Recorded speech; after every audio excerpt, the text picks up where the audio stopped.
Okay. Here we go. Thanks. For Lindsay Arnold. Halo teman-teman. Di video kali ini admin mau nyeritain film yang berjudul The Wedding in Hamptons. Film ini menceritakan tentang seorang wanita yang disuruh mengantar beberapa gaun pesanan ke rumah elit milik keluarga kaya. Ketika sampai di tempat tujuan, wanita ini malah dianggap sebagai tamu undangan karena kebetulan di rumah itu akan diselenggarakan pesta pernikahan. Di rumah itulah wanita ini kemudian bertemu dengan si pemilik rumah baik hati yang awalnya dia pikir adalah seorang tukang kebun yang bekerja bagi keluarga kaya di tempat tersebut. Nah, kira-kira bagaimanakah kisah pria dan wanita ini selanjutnya? Yuk langsung aja admin mulai alur cerita filmnya. Cerita film ini berawal dari salah satu toko gaun di kota New York, di mana ada seorang wanita bernama Jenna dan atasannya bernama Anna. Ceritanya, toko milik Anna ini lagi sepi pengunjung, padahal menurutnya Jenna adalah pembuat gaun berbakat yang selalu memiliki ide-ide baru. Where am I gonna wear a dress like that? On the subway? Pada kesempatan itu, Jenna menunjukkan hasil buatannya yang paling baru, yang udah bisa dipesan oleh pelanggan dengan berbagai ukuran.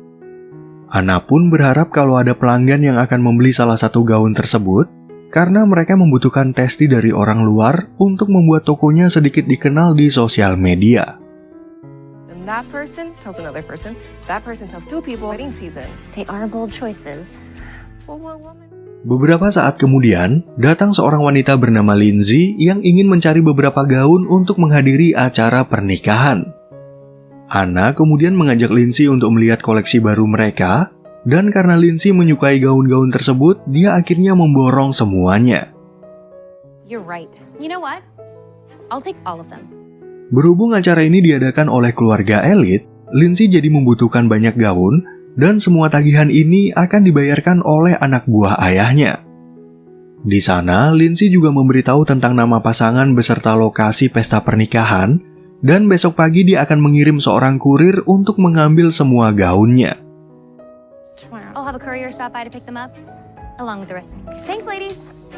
Oh, time to go. Setelah Lindsay keluar dari toko itu, Anna langsung mencari info tentang pasangan pengantin yang salah satunya adalah adik dari pengusaha terkenal bernama Hunter.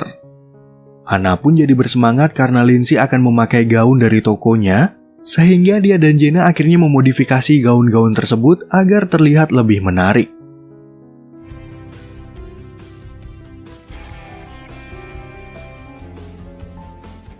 Akibat bekerja sampai larut malam, Jenna dan Anna merasa sangat kelelahan, dan mereka berdua nggak sadar kalau kurir yang dikirim Lindsay lagi berada di luar.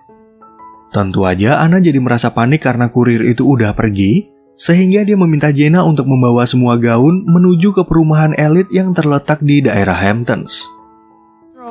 Malfunction. Sesampainya di tempat tujuan, Jenna langsung diarahkan oleh seorang wanita untuk masuk ke dalam area rumah. Namun Jenna tiba-tiba mengalami masalah dengan sepatunya, dan di tempat itu dia juga kebetulan bertemu dengan Hunter yang dia pikir adalah seorang tukang kebun. Hey. Well, I could send you. Sebagai pria ramah dan baik hati, Hunter kemudian mengambil sepatu tersebut dan memakaikannya kepada Jenna sambil bertanya ada keperluan apa dia datang ke rumah ini.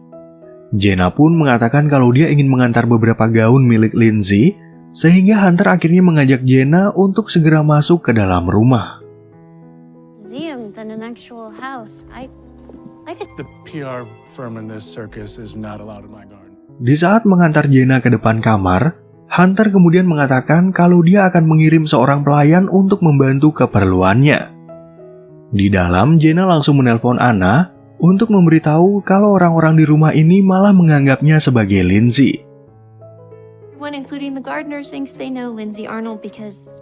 Nah, menurut anak buah dari ayah Lindsay, si Lindsay ini ternyata sedang pergi ke Eropa, tapi mereka setuju untuk membayar semua gaun yang udah terlanjur dipesan.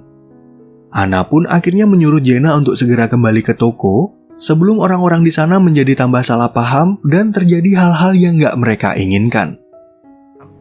You gotta get out before you end up as a page 6 scandal. but we still need a long-term solution. Yeah, but she won't be wearing my dresses. Di waktu Jenna akan keluar kamar, tiba-tiba masuk seorang pelayan bernama Diana yang ternyata juga belum pernah bertemu dengan Lindsay. Di sana, Jenna kemudian mengatakan kalau dia akan pergi dari rumah ini, tapi Diana malah memaksanya memakai gaun untuk mengikuti makan malam bersama keluarga pengantin. Just the pop of color. This is so awkward. Have no need. Setelah selesai memakai gaun, Jenna kembali bertemu dengan Hunter, di mana dia akhirnya baru mengetahui kalau Hunter adalah kakak dari pengantin pria. Selain itu, Hunter juga merupakan CEO dari perusahaan keluarga, dan sekarang dia lagi merasa terpesona melihat penampilan Jenna yang menurutnya sangat cantik. Would you say that you're desperate to appear warm and... Put a bell on you, but I don't think anyone will take their eyes off you. Di saat Jenna memasuki ruangan, dia langsung dihampiri oleh dua orang wanita yang merasa kagum dengan gaun buatannya. Tentu aja hal ini merupakan kesempatan besar untuk mempromosikan toko Anna, jadi dia memberitahu kedua wanita itu kalau gaun ini dia beli di toko tersebut. It's actually the newest collection at Anna's boutique. Ketika lagi asik promosi, tiba-tiba muncul seorang wanita bernama Jacqueline yang pernah mendengar nama Lindsay sebagai putri dari pemilik agen PR yang lagi terkenal di Amerika. Namun orang-orang di sana nggak ada yang pernah melihat Lindsay sebelumnya, jadi mereka semua juga nggak ada yang tahu kalau Jenna udah menyamar memakai identitasnya. Well, your father's a remarkable businessman, a real... Beberapa waktu kemudian, Hunter akhirnya masuk ke ruangan pesta dan berbicara dengan ayahnya yang bernama Henry. Setelah itu, Henry lalu mengenalkan kedua pengantin yang bernama Wyatt dan Daisy, dan dia juga ingin mengajak para tamu undangan untuk makan malam bersama mereka. Please join us for some dinner. We will start the marriage festivities. Sebelum memasuki ruang makan, Jenna keluar sebentar untuk menelpon Anna dan menceritakan semua kejadian waktu dia akan pergi dari rumah itu. Namun Anna malah meminta Jenna untuk meneruskan sandiwaranya dengan alasan dia bisa memperlihatkan gaun buatannya sekaligus membantu promosi toko yang lagi kesulitan uang. New York's elite, private fashion show to promote this. Fine. For the store, but if I need bill. Di saat mereka mengikuti makan malam, Daisy kemudian memberitahu kalau dia adalah seorang pelukis yang tinggal di kota New York.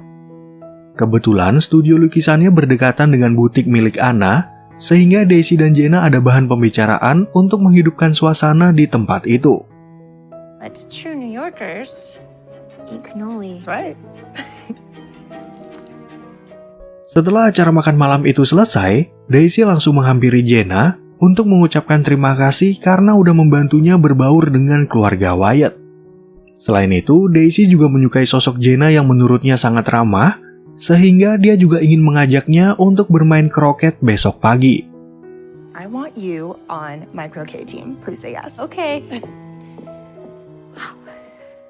Ketika Jenna ingin kembali ke kamar, dia kebetulan berpapasan dengan Hunter yang baru keluar dari taman keluarganya. Rencananya, Wyatt dan Daisy akan melangsungkan upacara pernikahan di taman itu, tapi sampai saat ini Hunter masih melarang orang-orang datang ke sana dengan alasan taman itu adalah tempat privasinya. Good night, Miss Arnold. Keesokan harinya, Daisy lalu mengajak Jenna bermain bersama Wyatt dan Hunter sambil bercerita pertemuannya dengan Wyatt sebelum mereka mulai berpacaran. Di sisi lain, Jenna bercerita kalau dia sedang berbisnis dengan toko kecil, dan karena sibuk sama pekerjaannya, dia jadi nggak punya waktu untuk berkencan dengan seorang pria. Oh, what do you do? Oh, socialites have careers now? Now I'm working with a small business to expand their merchandise at an affordable... Kemudian di siang harinya, Daisy mengajak Jacqueline dan Jenna untuk menikmati berbagai perawatan. Pada saat itu, Jacqueline juga mengajak mereka berdua berfoto bersama, tapi Jenna berusaha untuk menutupi wajahnya karena takut kalau foto itu akan tersebar di sosial media. No, and I'm a one-take lady. Enjoy. Are you okay? Yeah. Ketika masuk ke dalam rumah, Jenna lagi-lagi bertemu dengan Hunter yang membuatnya merasa canggung dan mengatakan kalau dia lagi menikmati perawatan bersama para wanita. Nggak lama kemudian, tiba-tiba datang pegawai PR bernama Eileen yang meminta mereka berdua untuk berfoto bersama sambil membuat kue stroberi yang biasa dibuat oleh mendiang ibu Hunter. You too, Miss Arnold. You'll be a good influence. Di saat mereka memulai sesi foto tersebut, Jenna juga berusaha menutupi wajahnya agar nggak terlihat jelas di depan kamera. Sambil membuat kue, Hunter kemudian bercerita tentang kesalahannya di masa lalu, di mana dia batal membuat buku murah yang rencananya akan disumbangkan kepada anak-anak yang membutuhkan. Micromanaging. Focus on what I want rather. Waktu menggantikan ayahnya menjadi CEO, Hunter ceritanya bekerja sama dengan perusahaan penerbit yang ternyata gagal memenuhi perjanjian mereka. Namun beberapa pihak dan media malah menyalahkan Hunter atas kejadian ini, sehingga Henry akhirnya membutuhkan bantuan PR untuk memperbaiki nama perusahaan mereka. I'm sure it will blow over in time. People have short memories. We should. Keesokan paginya, Daisy kemudian curhat kepada Jenna kalau dia merasa risih dengan kehadiran Eileen yang selalu mendikte kegiatannya. Pada saat itu, mereka berdua tiba-tiba mendengar suara Hunter dan Wyatt dari ruangan sebelah yang ternyata lagi bermain dengan kedua keponakan mereka. Henry yang kebetulan ada di ruangan itu, kemudian meminta tolong kepada Hunter dan Jenna untuk membacakan buku dongeng bagi anak-anak yang berjudul Pangeran dan Putri Kuas. Hunter dan Jenna pun akhirnya membaca narasi mereka secara bergiliran, dan ternyata momen itu dimanfaatkan oleh Eileen untuk membuat berita kedekatan mereka bersama anak-anak. Wow, that's interesting. Up to, let's go, let's go. Kemudian saat Jenna berada di dalam kamar, Diana mengatakan kalau dia udah melihat dompet Jenna beserta identitas aslinya. Namun Diana nggak mau mengusir Jenna dari rumah ini, karena dia tahu kalau Jenna adalah wanita baik hati yang ingin membantu usaha butik milik atasannya. I did it to help my friend and Karena hubungan Hunter dan Jenna udah semakin dekat, Hunter kemudian mengirimkan sebuah surat untuk mengajaknya jalan-jalan ke taman pribadi yang ingin dia lihat. Jenna pun lalu berencana untuk mengakui nama aslinya kepada Hunter, tapi Diana malah melarangnya dan mengatakan kalau sekarang bukanlah waktu yang tepat. Tell him when the time is right. let's get you dressed. Ketika Jenna datang ke taman tersebut, Hunter langsung memperlihatkan salah satu bunga koleksinya, yaitu bunga bernama Azalea. Di sana, Hunter mengatakan kalau bunga ini awalnya dibudidayakan di negara Tiongkok, yang kemudian dikaitkan dengan keberuntungan, cinta, dan kebahagiaan. You've been associated with luck, love. Not exactly. A lot of Selain menunjukkan apa yang ada di luar, Hunter juga mengajak Jenna ke tempat upacara pernikahan, tapi kebersamaan mereka tiba-tiba aja diganggu oleh kehadiran Eileen. Hunter pun akhirnya mengajak Jenna untuk pergi dari tempat itu, dan karena saking paniknya, rompi berkebun Hunter jadi robek akibat tersangkut pada pagar. careful. Oh, it's okay. Setelah memperbaiki bagian rompi yang robek, Jenna kemudian ingin mengaku kepada Hunter kalau dia bukanlah wanita bernama Lindsay. Namun pada saat itu Diana tiba-tiba masuk ke dalam kamar dan langsung meminta mereka berdua agar bersiap-siap untuk mengikuti acara yang berikutnya. Come on. Wyatt is going to expect you to be on time. To know the truth. In due time. Sementara itu di tempat pesta, Daisy merasa sangat kesal kepada Eileen yang selalu mengatur pergerakan mereka tanpa mempedulikan keinginannya. Tentu aja kejadian itu membuat Wyatt merasa ikut kesal, dan ketika curhat kepada kakaknya, perhatian Hunter malah teralihkan oleh kecantikan Jenna. Maybe not so shocking. Hunter yang nggak mau menyia-nyiakan kesempatan itu, kemudian langsung mengajak Jenna berdansa sebelum ditikung sama sepupunya. Namun gak lama kemudian Hunter diajak pergi oleh Wyatt, sehingga Jenna akhirnya keluar dari ruangan pesta dan kebetulan bertemu dengan Daisy yang curhat tentang pernikahannya. I really can't even be myself. Sebagai pengantin wanita, Daisy merasa gak terima kalau udah didikte oleh Eileen, bahkan dia harus memakai gaun pengantin yang bukan merupakan pilihannya. Jenna pun akhirnya memberikan saran agar Daisy mengikuti kata hatinya, karena sebagai pengantin wanita, dia berhak memilih atau melakukan apapun untuk pernikahannya. Keep being that girl. She tells me where to stand, what to wear. Di saat Jenna kembali masuk ke ruang pesta, Hunter kemudian mengajaknya ke ruangan lain untuk berbicara berdua. Di sana, Hunter lalu bercerita soal keluhan Wyatt terhadap Aileen, dan dia ingin berbicara kepada sang ayah agar membatalkan jasa PR yang menurutnya sangat mengganggu pernikahan. Talk to my father about this PR wedding, about...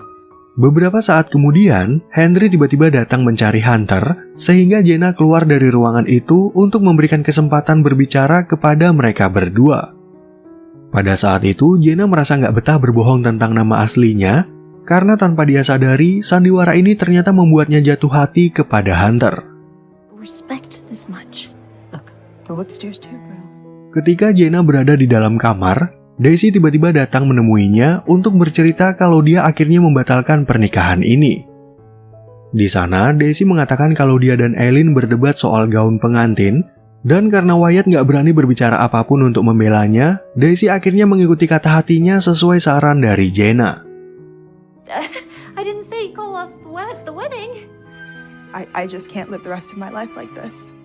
Sementara itu di tempat lain, Hunter terlihat lagi berdebat dengan Henry, karena Henry terlalu berlebihan dalam memperbaiki kesalahan Hunter di masa lalu.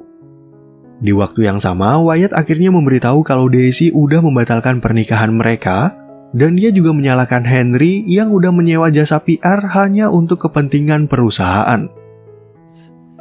Not who Aileen is created in the press. Hey, Wyatt. Wyatt. Setelah berbicara dengan ayahnya, Hunter kemudian datang ke kamar Jenna untuk membahas keputusan Daisy yang membatalkan pernikahan. Gara-gara masalah ini, Jenna akhirnya berkata jujur tentang nama aslinya dan bercerita bagaimana dia bisa bersandiwara menjadi Lindsay yang sebenarnya merupakan customer dari toko Anna. My name is not Lindsay Arnold. Lindsay ordered dresses from us and I was there. Walaupun melakukan kesalahan besar, Jenna nggak bermaksud untuk menyakiti siapapun dan hanya ingin membantu toko Anna dalam mempromosikan gaun buatannya. Jenna pun lalu meminta maaf atas kebohongan yang udah dia lakukan, tapi karena Hunter nggak bisa menerima alasan apapun, Jenna akhirnya memutuskan untuk pergi dari rumah itu. That the press said about you as a man is true. Promise, I never meant to cause any harm. Keesokan paginya, Jenna kemudian kembali ke toko Anna sambil bercerita tentang pernikahan yang dibatalkan oleh pengantin wanita. Sebenarnya, Jenna masih merasa bersalah atas batalnya pernikahan Wyatt dan Daisy, tapi dia juga merasa terkesan dengan pertemuannya dengan Hunter yang membuatnya jatuh hati. And talk to him. I don't know what to... Di sisi lain, Diana yang tahu kalau Hunter lagi galau, lalu bercerita tentang kejadian yang sebenarnya, kalau dialah yang menyuruh Jenna agar meneruskan sandiwaranya. Diana pun mengatakan kalau Jenna ingin membantu toko gaun milik atasannya, dan karena mengetahui kalau mereka berdua saling menyukai, Diana akhirnya meminta Hunter untuk memaafkan kesalahan Jenna. That told her to keep the truth a secret. I wish the circumstances were different. Kemudian di siang harinya, Hunter datang menemui ayahnya untuk memberitahu kalau dia berhasil bekerja sama dengan perusahaan penerbit yang baru. Dari kerjasama itulah, Hunter berencana untuk menebus kesalahannya dulu dan meminta sang ayah agar percaya kepadanya kalau dia bisa menjadi CEO yang baik bagi perusahaan. I want the Slate Charities to be a family organization. Sementara itu di tempat lain, Daisy datang ke toko milik Anna untuk memberitahu kalau dia dan Wyatt setuju melanjutkan pernikahan mereka tanpa diatur-atur oleh PR. Di sana, Daisy juga mengatakan kalau dia butuh gaun pengantin yang baru, sehingga Jenna akhirnya membantu Daisy dalam pembuatan gaun yang sesuai dengan keinginannya. It's kind of wild. Right? Oh, you are absolutely... Beberapa waktu kemudian, akhirnya tibalah hari upacara pernikahan Wyatt dan Daisy yang diadakan di taman pribadi milik keluarga Hunter. Upacara pernikahan ini pun akhirnya berjalan dengan lancar, dan hal itu juga membuat Wyatt dan Daisy merasa tenang karena nggak ada campur tangan Aileen yang selalu mendikte mereka. Diana, I hope you saved the dance Oh, for me. beautiful. Setelah pesta itu selesai, Jenna lalu datang ke taman keluarga Hunter, dan ternyata Hunter udah menunggu di sana untuk mengajaknya berbaikan. Di sana, Hunter akhirnya berani mengutarakan perasaannya kepada Jenna, Dan Jenna sendiri juga mengaku kalau dia udah merasa jatuh hati kepada Hunter. Brush. I feel like I'm in a fairy tale. Oke teman-teman, sekian ya perjumpaan kita di alur cerita film yang berjudul The Wedding in Hamptons. Semoga teman-teman semua merasa terhibur sama alur cerita film yang admin bawain ini. Dan sampai jumpa di video yang berikutnya.